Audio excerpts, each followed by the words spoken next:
궁궐 한가득 비탄에 젖은 울음소리가 흘러넘칩니다.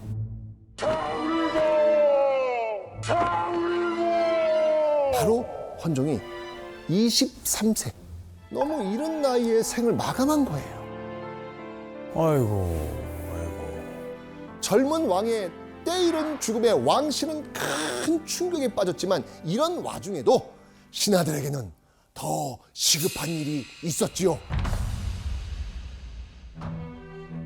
종사의 대계가 급합니다. 바라옵건대 너그러이 억누르고 분명하게 하교하여 신들이 상세히 듣게 하소서. 일단 슬픔을 좀 밀어두고 빨리 왕부터. 맞습니다. 아무리 슬퍼도 할 건 해야지요. 그래서 다음 왕은 누굽니까? 헌종에 그 후사가 없었나요? 네, 헌종에게 후사가 없어요? 후사가 없었어요. 아이고. 진짜 큰일이네. 원래대로라면 헌종의 핏줄과 가장 가까운 왕실의 직계 후손을 왕으로 옹립하면 되는데, 문제는 이 족보를 아무리 거슬러 올라가도 헌종의 6촌 이내에 드는 남성 왕족이 단 한 명도 없었던 거예요. 아니 그 흥선군 쪽은 엄청 많았는데 아까.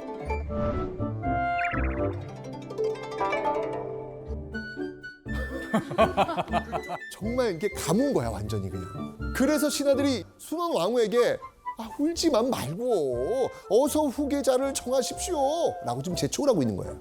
근데 왜 왕의 후계자를 순원 왕후가 정하죠? 왜냐하면 네. 왕이 후사 없이 죽을 경우 왕이 계승자를 지목하는 권한은요, 왕실의 최고 어른에게 주어집니다. 이 당시 왕실의 최고 어른은 헌종의 할머니 안동 김씨의 순원 왕후였습니다. 그게 왕후였구나. 순원 왕후였구나. 네, 이제 직계 왕족이 아니어도 좋으니까 어떻게든 적합한 왕족을 찾아내야 했던 겁니다. 왕위 계승 후보는 원래 이 초특급 기밀 사안이라서 공개되지 않아요. 하지만 전주희 씨 그 왕가의 족보를 뒤지면 뭐 대략 후보를 짐작할 수는 있지 않습니까? 네. 가장 유력했던 왕위 계승 후보자들을 지금부터 소개하겠습니다.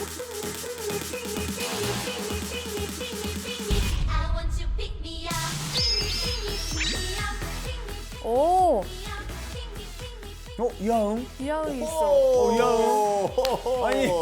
자, 익숙한 이름 지금 보이시죠? 네. 기호 1번 흥선군 이하응. 흥선군은요, 종친부를 이끄는 리더 격이었으니까 명망을 따질 것도 없고요. 총명한 인재여서 별다른 교육 없이도 곧장 왕위에 앉을 수 있다는 장점이 있습니다. 단점이 뭘까요? 너무 멀어요. 너무 멀어. 헌종과 실제로는 14초. 야 14초는 사촌이면 진짜. 뭐? 진짜 남이다.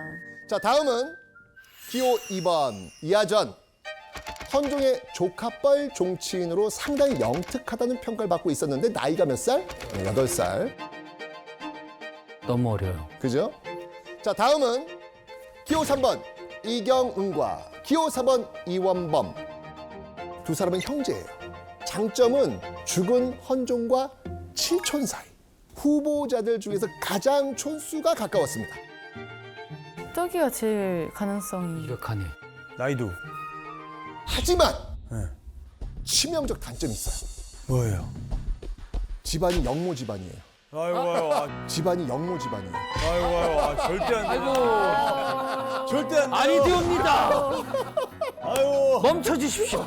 아니 되옵니다. 자, 먼저 기호 1번 흥선군 이하응. 똑똑한 데다 종친부라는 세력까지 있습니다. 안동김 씨 자신들과 충돌할 가능성이 매우 높은 위험 인물입니다. 그러네요. 기호 2번 예. 이하전. 너무 좋은데. 네, 나이가 어리기 때문에 말을 잘 들을 수도 있는데 똑똑해요. 가문도 좋아요. 이 이하전이 나중에 나이가 들면 고분고분 안동김 씨 말을 들을까요? 거기까지 생각해요? 근데 8살인데. 권력을 오래 줘야 되지 않겠습니까? 그래서 안동 김씨의 선택은 역모로 몰락한 집안인 기호 4번 이원범. 한마디로 스스로는 힘이 없어 안동 김씨에게 의지할 수밖에 없고 다루기 쉬운 인물입니다. 아이고. 그리고 안동 김씨의 의도를 더 확실히 볼 수 있는 게 그들은요, 형이 아닌 동생을 최종 선택했다는 점이죠. 왜요? 이경은 이미 혼인해서 아이가 있어요. 아이고. 어찌하시겠습니까? 이원범을 왜 하시겠습니까? 결혼시키려고 안동 김씨랑 이제야 안동 김씨의 마음을 읽으셨군요. 멀리 봤다. 그렇죠. 그럼 교수님 원래대로라면 누가 왕이 됐어야 되죠? 유교 사회에서 제일 중요한 건 서열입니다. 네. 그러니까 서열이 꼬이면 안 돼요. 네. 근데 저기 이하응, 이경응, 이원범은 공통적으로 죽은 헌종의 삼촌뻘입니다. 그러니까 삼촌이 조카의 뒤를 이어서 왕이 되면 족보가 꼬여요. 근데 이하전은 헌종의 조카뻘입니다. 게다가 이하전의 집안은 선조의 아버지인 덕흥대원군의 직계 후손 가문이에요. 덕흥대원군의 가문은 유사시에 왕통이 끊겨지면은 여기서 왕의 후손을 갖고 올 수 있도록. 덕흥대원군의 직계 장손이라는 게 오히려 더 정통성이 훨씬 더 훌륭할 수 있는 거죠. 그래서 제가 보기에는 이하전이 가장 이 왕위 계승자로서 적합하지 않을까라고 생각이 됩니다. 하지만 결국 이렇게 순원 왕후와 안동 김씨가 선택한 역적의 자손 이원범은 마침내 조선의 제25대 왕 철종으로 등극합니다. 아, 그렇게 나왔군요. 이원범이 철종이에요. 맞습니다. 자, 이 권력에 심취해서 지금 왕비를 2번이나 배출한 것도 모자라서 이 탐욕을 부려 꼭두각시 왕까지 세운 이 안동 김씨. 자, 지금부터 철종의 직위에 정통성을 부여하기 위해 안동 김씨가 저지른 만행을 알아보겠습니다.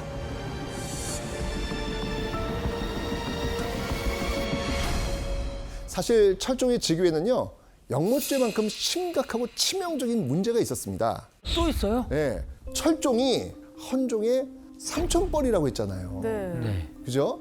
유교 예법이 중요한 조선에서 삼촌이 조카의 뒤를 이어서 왕이 될 수는 있지만 삼촌이 조카의 양자가 되는 건 이거는 상상도 못할 일이에요. 네네. 이상하죠, 이상하죠. 이건 있을 수 없는 일이에요. 네. 철종이 즉위했을 때 사대부의 가장 경악한 부분도 삼촌 철종이 조카인 헌종의 제사를 어떻게 지내냐는 거예요. 그건 그야말로 조선 왕실의 학렬을 파괴하는 문제였거든요. 거꾸로 됐다 이거구나. 그러면 순원 왕후와 안동 김씨는 이런 사실을 몰랐을까요? 알았죠. 당연히 알고 있죠. 그런데 안동 김씨는요, 사실 일부러 학렬이 맞지 않는 철종을 왕으로 뽑은 거예요. 그래야 헌종의 아들이 아닌 순원 왕후, 자기 아들로 입적시킬 수 있었기 때문입니다. 안동 김씨가 그렇게까지 한 이유는요, 조선 역사상 처음으로 2번째 수렴청정을 하기 위해서였습니다. 수렴청정은 보통 왕의 할머니가 하거나 왕의 할머니가 돌아가셨으면 왕의 어머니가 하게 됩니다. 네. 자, 헌종의 가계도를 보면서 설명을 드리겠습니다. 저 표 헌종 밑에 이하전이 있다고 생각해 보세요. 헌종의 부인이 이하전의 양 어머니가 되겠죠. 네. 그 위에 효명세자의 부인도 이하전의 새 양 할머니가 될 겁니다. 그러면 효명세자의 부인이 수렴청정을 하게 되는 거죠. 근데 효명세자의 부인은 안동 김씨가 아니었습니다. 그러니까 안동 김씨가 이걸 받아들이지 못한 거죠. 자, 그런데 철종은 헌종의 삼촌뻘이에요. 자연스럽게 순원 왕후와 순조의 아들로 입양을 할 수가 있습니다. 그러면 철종이 왕이 되면은 수렴청정을 누가 하게 된다? 순원왕후. 순원 왕후가 하게 되죠. 수렴청정이 그렇게 재밌나 봐요. 끊어내질 못하네요. 맞습니다. 특히 안동 김씨라는 강력한 뒷배가 없었다면 철종은 이거는 절대 즉위가 불가능한 왕이었거든요. 철종의 집안은요, 그가 태어나기도 전에 큰아버지가 영모에 휘말려서 몰락합니다. 게다가 할머니와 큰어머니는요, 아이고, 천주교 세례를 받은 신자였어요. 신유박해, 즉 천주교인들을 대규모로 박해한 사건에서 이들은 사형당한 죄인이었습니다. 어머. 그게 끝이 아니에요. 철종의 큰형이 한 번 더 영모에 연루되면서 철종과 가족들은 모두 강화도로 유배를 가게 됩니다. 두 번이나 영모에 휘말린 역적의 자손 순원왕후와 안동 김씨도 당연히 철종 집안 내력 잘 알고 있죠. 그래서 영모에 휘말린 철종의 가족들을 전부 왕족으로 복권하고요. 그야말로 신분을 탈탈탈 세탁해 준 거예요.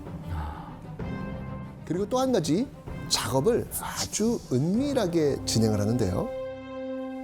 잘 보세요. 뭐예요? 에? 잘 보세요. 뭐예요? 구멍 났네. 잘라버렸어요. 잘랐어. 아, 뒷장이네 저거. 이런 짓까지 한다고 진짜로? 저걸 어렸어? 저 때는 사실 뭐 지우개나 뭐 삭제할 수 있는 게 없으니까 그냥 종이를 잘라버렸네요. 그렇죠. 자, 이 책은요, 정조의 개인 일기에서 시작해서 국가의 주요 정책이나 고증이 필요할 때마다 열람하는 일성록이라는 기록물인데요. 당시 실록만큼이나 굉장히 중요한 기록이거든요. 그런데 책 전체에 칼로 잘라낸 흔적이 무려 635곳에 달합니다. 아니 저 책을 만지면 안 되잖아요 원래. 그렇죠. 잘려나간 기록을 철종실록과 비교해 보면요, 대부분이 철종 집안에 대한 기록입니다. 안동 김씨는 이렇게 왕실의 기록을 조작하는 만행까지 저지르면서 철종의 정통성을 만들려고 노력했던 것이죠. 자, 그렇다면 안동 김씨 집안의 선택으로 왕위에 오르게 된 철종, 나를 잘 이끌 수 있을까요? 아니죠. 아예 모를 텐데. 당시 철종에 대한 소문이 기록된 편지가 있습니다. 자, 그 편지를 우리 혁수 씨가 한번 읽어봐 주시죠. 현재 임금은 사냥꾼으로 불리었고 자기 친척 집에 종노릇을 하였습니다.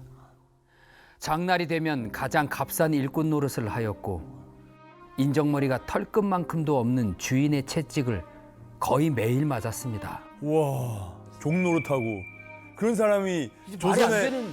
왕이 된다고요? 그러니까요. 하지만 안동 김씨에게는 왕의 학문적 소양이나 인품, 정사를 돌보는 능력, 이런 거 중요하지 않았거든요. 아 너무 심한데요? 지금 안동 김씨가 철종을 왕위로 세우는 과정이 굉장히 무리하잖아요. 네. 그러니까 조선의 많은 정치 세력이나 사대부들이 이때 안동 김씨들한테 등을 돌리게 됩니다. 그러면 자기 편을 만들기 위해서 예전보다 훨씬 더 많은 어떤 경제적인 보상을 줘야 되게 됩니다. 그러니까 이 과정에서 백성들만 모든 피해를 다 당하는 거죠. 그 결과 철종 말년에는 1862년 한 해에만 70건이 넘는 농민 봉기가 발생하기도 했습니다. 아이고. 왕까지 세우며 하늘을 뚫을 기세로 치달은 안동 김씨의 권력. 그들은 이제 정말 거칠 것이 없었습니다. 그리고 당연한 것처럼 철종의 왕비마저 안동 김씨 출신의 철인왕으로 세웁니다. 조선 왕조 역사상 최초로 한 가문에서 연달아 3명의 왕비가 배출된 순간입니다. 얼마나 권력이 슬픈 거야. 얼마나 대단했던 거예요? 그러니까요. 전주희 씨가 세운 나라 조선에서 말 그대로 왕을 지배한 안동 김씨. 그래도 한나라의 임금인데 아래 것들한테 망신스럽구나.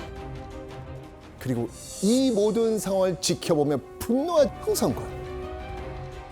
이게 어찌 왕실이라 할 수 있단 말인가? 흥선군의 가슴속에는 뜨거운 불씨가 피어오르고 있었죠. 바로 권력의 정점에 선 안동 김씨를 끌어내리겠다는 야심이었습니다.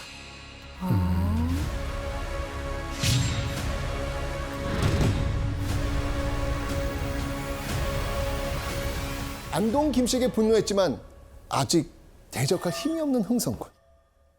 그런 흥선군이 움직이기 시작한 곳은 어디였을까요? 아까 종친부? 아닙니다. 바로 세도가들이 여는 잔치집이었습니다. 잔치가 아니라도 기생집이나 연회, 상갓집 같이 사람들이 조금이라도 모인다 싶은 곳에는요, 여지없이 흥선군이 이렇게 끼어 있었죠. 흥선이 양이 축하드리러 왔소이다. 심지어 모범 종친이라며 칭송받던 모습은 온데간데 없고요. 가는 곳마다 구박받는다면서 상갓집에 개 취급을 하고요. 손가락질까지 됐습니다.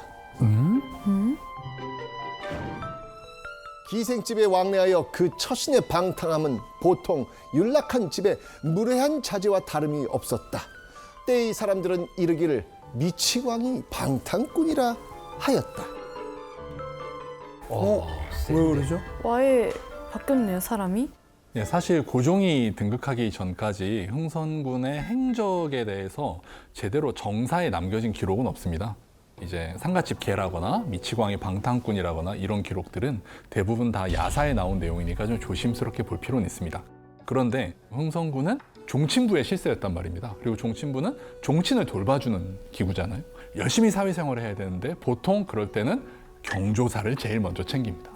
그러니까 그런 모습을 보면서 사람들이 야, 저기는 무슨 상갓집마다 저렇게 개처럼 따라다니네, 약간 이런 식으로 비웃듯이 이렇게 이야기를 했을 가능성은 있습니다. 아, 그렇구나. 그뿐만 아니고요. 흥선군은 아버지 김조순의 뒤를 이어 안동 김씨의 주축이 된 이 김좌근의 지배에서도 발견이 됩니다. 당시 김좌근은 관리들의 인사권을 손에 쥐고 있었기 때문에 그의 집은 늘 뇌물을 바치러 온 사람들로 문전성시였거든요. 관직을 얻기 위해서는 과거 시험이 아니라 김좌근에게 뇌물을 쓰는 게 더 빠른 출세길이었기 때문입니다. 야사에 따르면요, 흥선군 역시 김좌근에게 잘 보이기 위해 그의 집을 자주 들락거렸다고 합니다. 그런데 하루는 김좌근이 첩과 나란히 앉아서 흥선군에게 말도 안 되는 일을 시키네요. 흥선군더러 자신의 첩인 양씨에게 절을 한번 해보거라 라고 시킨 거예요. 그냥 왕족인데. 첩인데. 네, 아무리 나는 새도 떨어뜨린다는 권력과 안동 김씨지만 그래도 왕족에게 이거는 너무하지 않습니까? 이 말을 들은 흥선군은 과연 어떻게 했을까요? 흥선군은 망설임 없이 절을 하고 양씨에게 형수 소리까지 합니다. 왜 그러죠? 흥선군에게는 그렇게 행동할 만한 이유가 있었어요.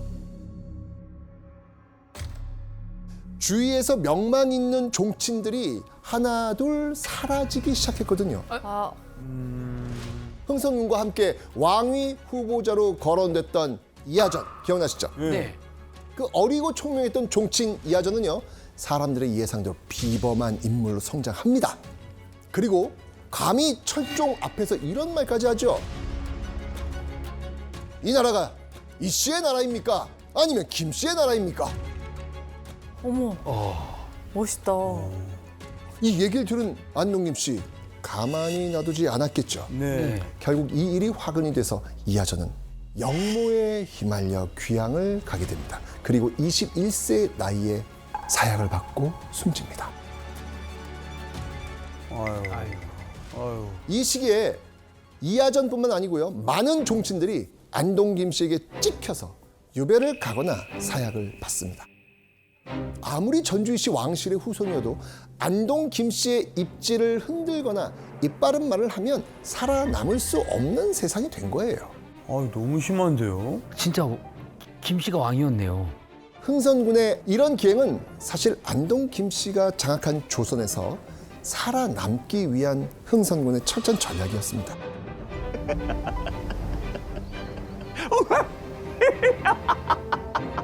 수모와 굴욕을 자초하며 자신에 대한 경계심을 흐트러뜨린 흥선군.